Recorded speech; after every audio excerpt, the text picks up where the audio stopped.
20h30 presencial. Ele começa no dia 6 de fevereiro e vai até o dia 12 de junho. Eu acho que são 5 meses. Qual a importância de fazer esse curso? É conhecer a doutrina espírita. É ter a oportunidade de fazer perguntas, de aprender e entender o que acontece nessa casa. O que é um centro espírita?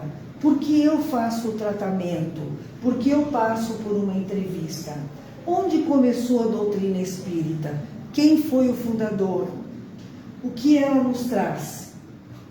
Nesse curso básico vem expositores a cada tema e vai explicar para vocês, e vocês terão a oportunidade de fazer perguntas, de participar e aprender mais.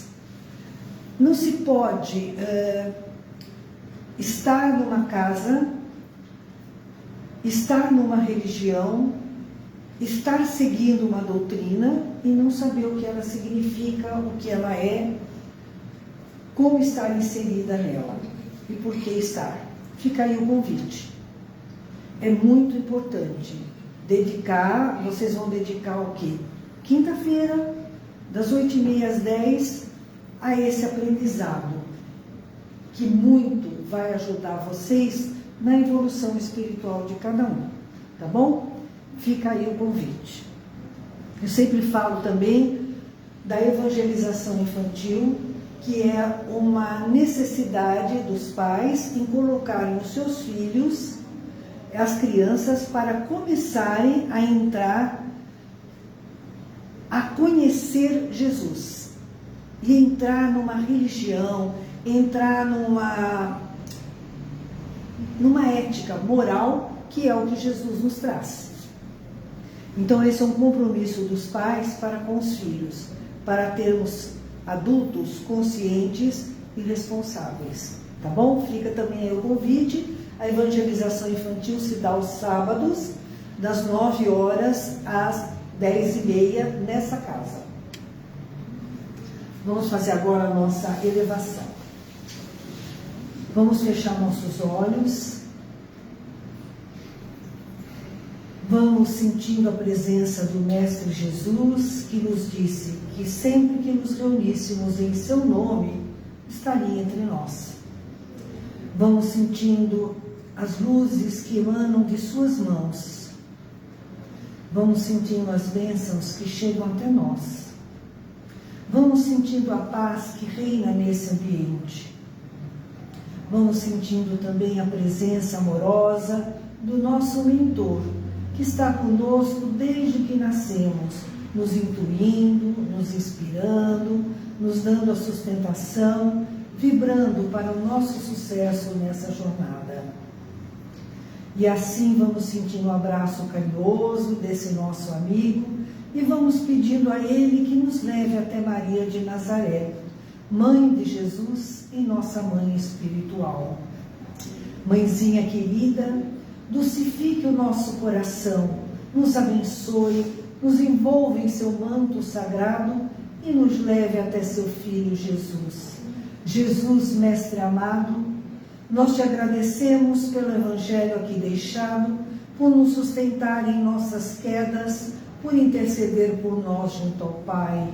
Jesus, nos envolva em sua luz redentora e nos leve até o Pai, nosso Criador e Criador de todas as coisas.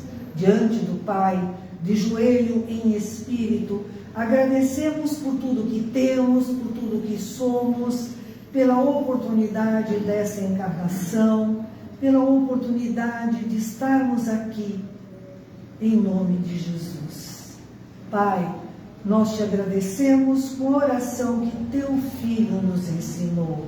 Pai nosso que estais no céu, santificado seja o vosso nome.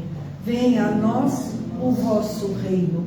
Seja feita, Pai, a vossa vontade, assim na terra como no céu. E o pão nosso de cada dia nos dai hoje.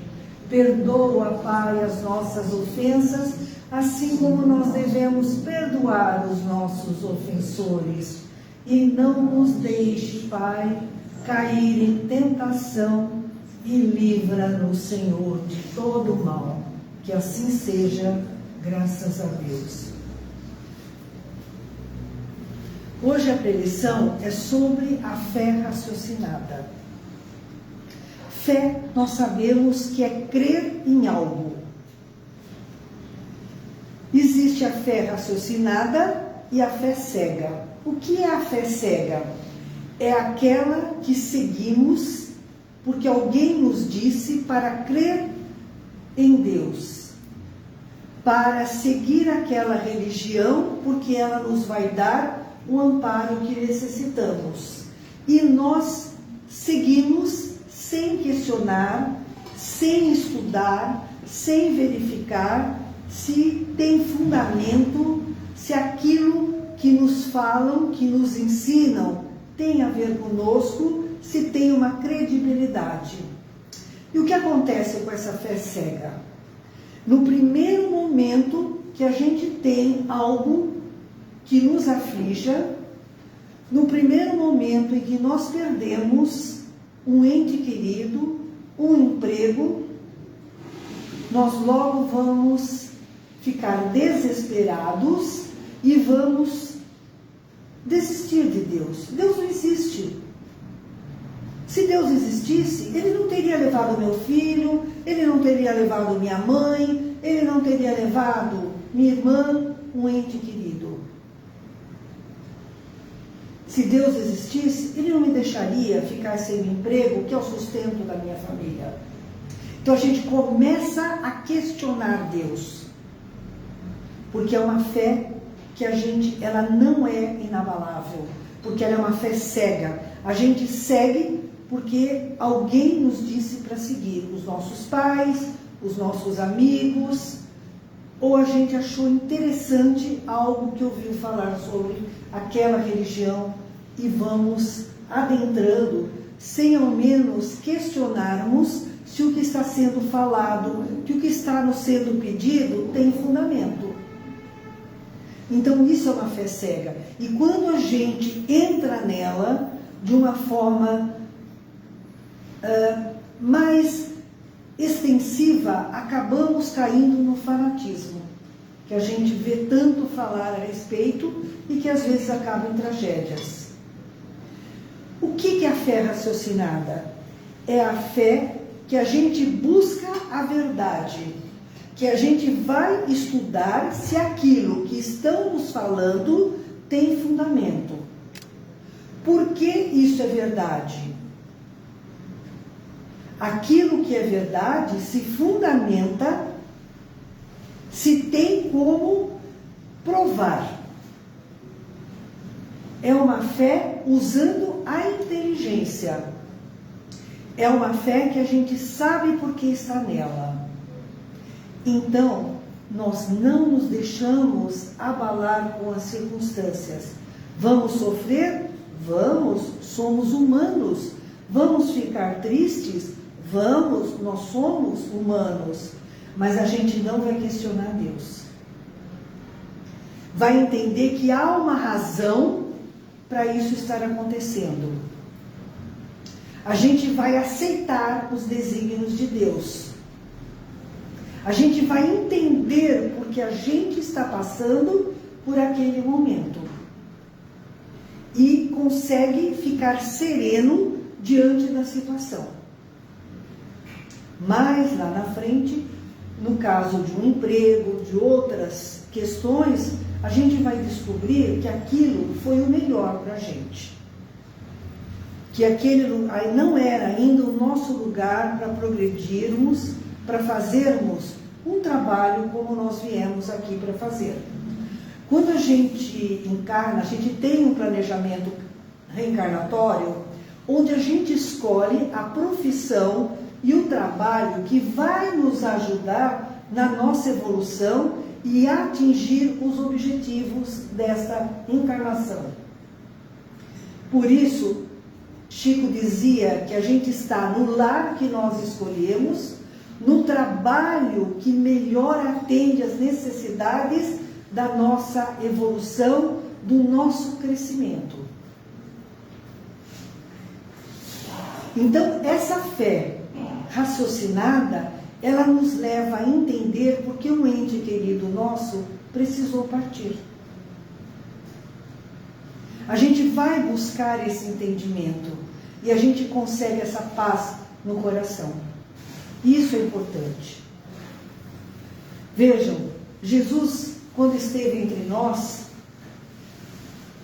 nos seus sermões, nas suas pregações, ele sempre levava as pessoas que o estavam escutando, levava os seus apóstolos a refletirem sobre o que ele estava falando.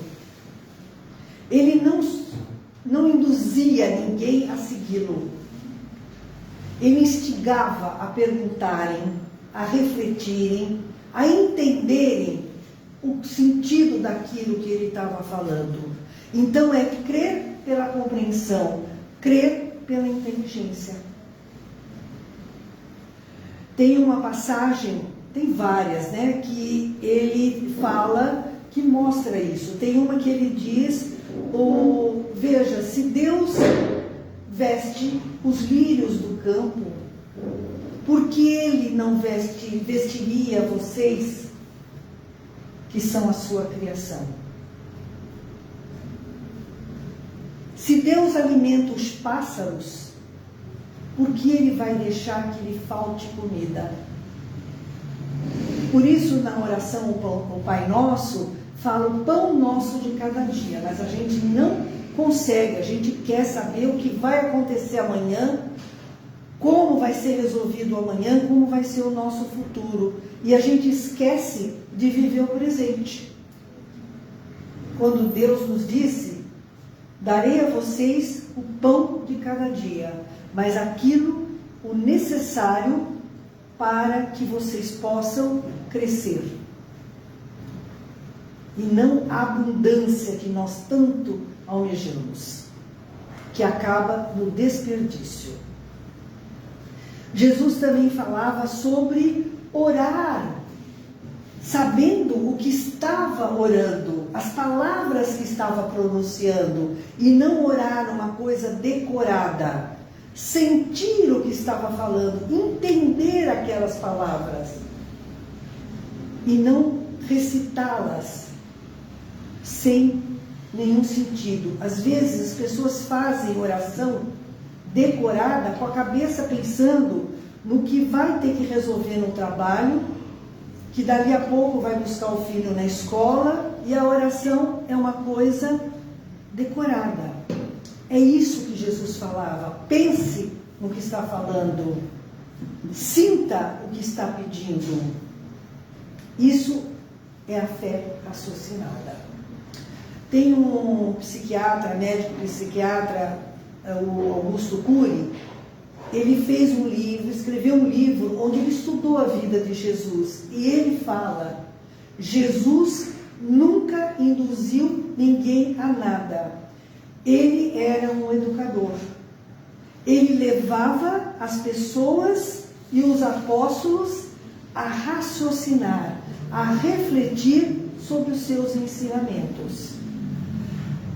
E é isso que a gente vê quando lê a Bíblia, quando lê as bem-aventuranças. E é isso que nós temos que fazer. Por que seguir a doutrina espírita? Vamos estudá-la para saber o porquê devo segui-la ou não segui-la. Por que ler esses livros? Para que a gente possa saber o que está acontecendo conosco e o que é isso que tanto se fala nas preleções lá no centro que eu vou. Que é esse passe que eu tomo depois da preleção? Que é esse passe que eu tomo quando eu chego na casa?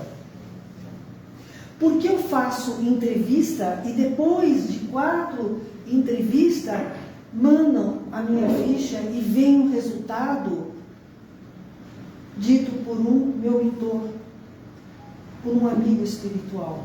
O que é isso? E não é fazer as coisas seguindo as regras da casa. É fazer as coisas consciente. Perguntar, estudar e ler. É muito importante a gente ter conhecimento de tudo que a gente faz. E não fazer porque fazem. Porque o outro faz, porque o outro diz. Essa é a fé raciocinada. É a gente meditar sobre isso.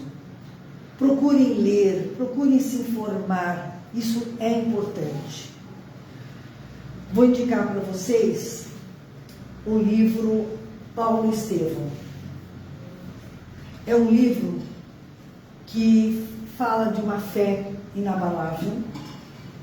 Primeiro, é de um fariseu que se chamava Saulo. Era um estudioso das leis mosaicas, mas era um fanático. Ele tinha aquilo como regra e nem uma vírgula, nem um ponto podia sair daquilo que ele punia as pessoas, perseguia os cristãos. Foi o maior perseguidor de cristãos que se conheceu. Ele tem a sua mudança quando ele entra nas portas de Damasco e ele vê Jesus.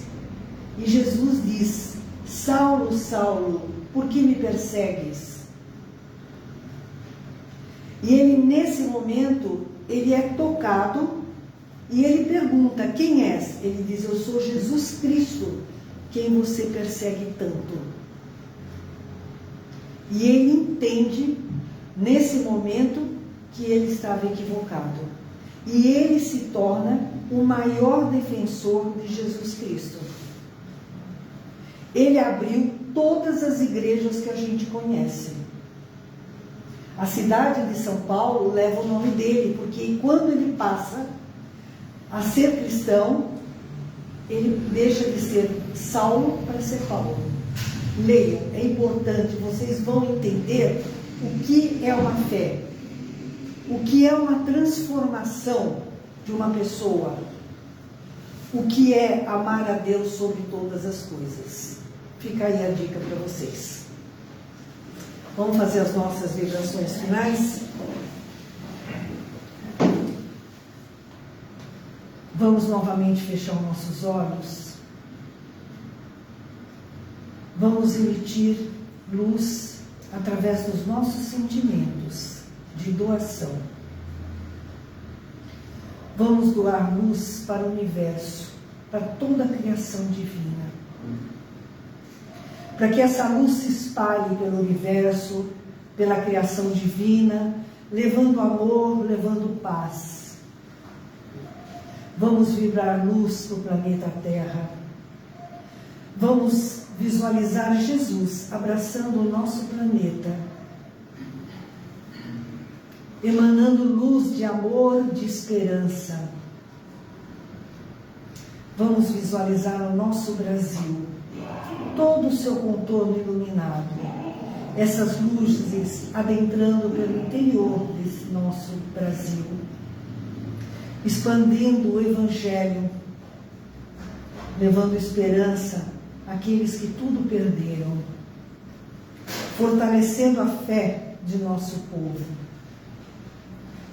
levando luz, amparo àqueles que se encontram enfermos em casas e nos hospitais, levando luz às penitenciárias, tocando os corações e mentes daqueles que lá estão, ajudando-os a mudar seus pensamentos e ações. Vibremos luz para os asilos, orfanatos, que eles se sintam nesse momento abraçados por nós, que sintam a presença do Mestre Jesus, que se sintam fortalecidos e sustentados. Vibremos luz para aqueles que não tenham teto, que vivem nas ruas, esperando que o Mestre Jesus fortaleça seus corações, ajude-os a cada dia a viver, levando esperança no Mestre, lhe dando a sustentação. Vibremos por aqueles que deixamos no nosso lar, para que a luz do Mestre Jesus adentre pela porta principal de nossa casa, iluminando cada cômodo. Vamos visualizando nossa casa, vamos visualizando aqueles que lá deixamos, sendo abraçados pela luz do Mestre Jesus, fortalecidos e amparados. Vamos sentindo a luz do Mestre Jesus voltando a essa sala, iluminando-a, nos abraçando, nos fortalecendo, nos ajudando a tornar pessoas melhores, a sair daqui melhores do que chegamos. Que a paz do Mestre Jesus esteja entre nós, hoje e sempre. Graças a Deus. Obrigada a todos, uma boa noite.